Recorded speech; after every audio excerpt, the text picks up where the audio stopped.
Shalom, roi et reine du royaume de Dieu, je suis Jean-Claude Dogo de Rich Ministries et je suis heureux d'être dans vos salons, d'être invité encore chez vous. Aujourd'hui, nous allons parler d'un thème très important, c'est la paix avec Dieu. Pour cela, nous allons lire un passage, Romains chapitre 5, versets 1 à 5. Je lis.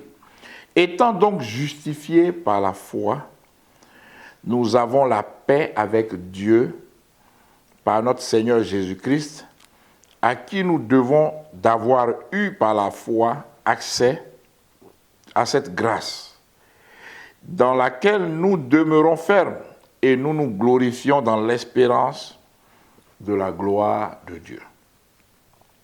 Bien plus, nous nous glorifions même des afflictions, sachant que l'affliction produit la persévérance.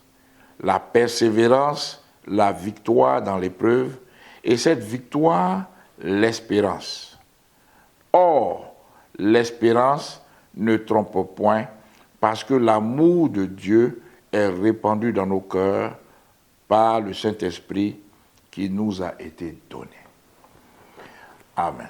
Bien-aimés, vous voyez ici que le Seigneur nous parle de la paix avec Dieu. Le monde a besoin de la paix avec Dieu. Ce n'est pas la paix du monde. La paix du monde, c'est il faut t'armer. On prépare la paix en préparant la guerre. Non. La paix de Dieu, c'est la grâce de Dieu. Tu peux être pauvre et puis être en paix avec Dieu. Tu peux être riche et puis être en paix avec Dieu. Tu peux être dans des épreuves et être en paix avec Dieu. La paix avec Dieu, c'est l'assurance que Dieu te donne d'être avec toi. Vous voyez, quand tu pêches, le diable va venir te troubler, va dire, ouais, toi tu n'es pas digne. Et si Dieu t'a justifié, alors tu es en paix avec Dieu. C'est ce que le verset 1er dit. Étant donc justifiés par la foi, nous avons la paix avec Dieu par notre Seigneur Jésus-Christ. Celui qui donne cette paix, c'est notre Seigneur Jésus-Christ. C'est lui seul qui peut voir une femme qui est accusée d'adultère, qui est sur le point d'être lapidée, et il va dire, vous pouvez la lapider, mais à condition que vous ne vous reprochez rien. Celui qui n'a point péché jette la première pierre.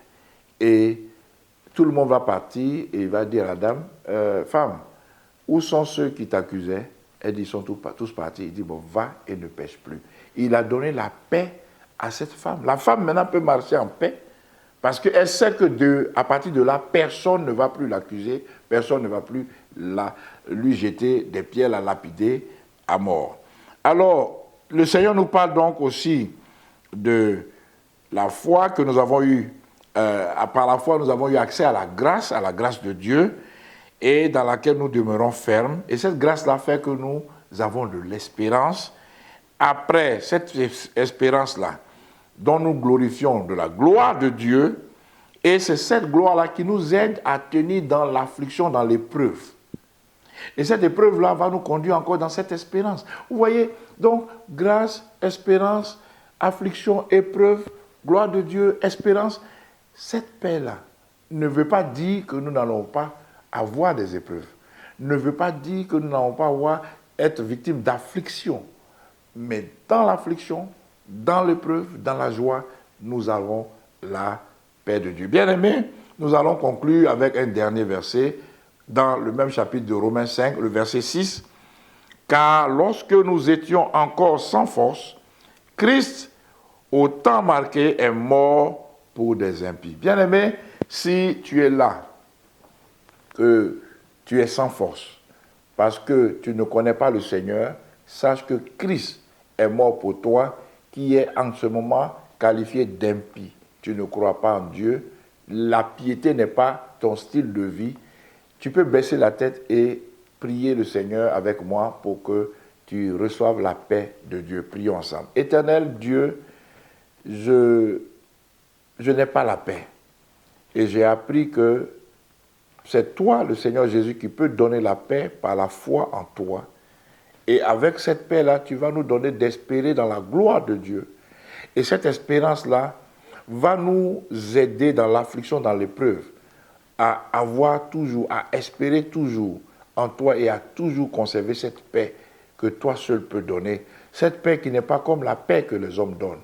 Je veux donc t'accepter ce jour comme Seigneur et Sauveur personnel dans ma vie.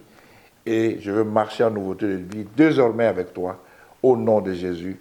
Amen. Bien-aimé, tu es sauvé. Letraot, Shalom, Maranatha.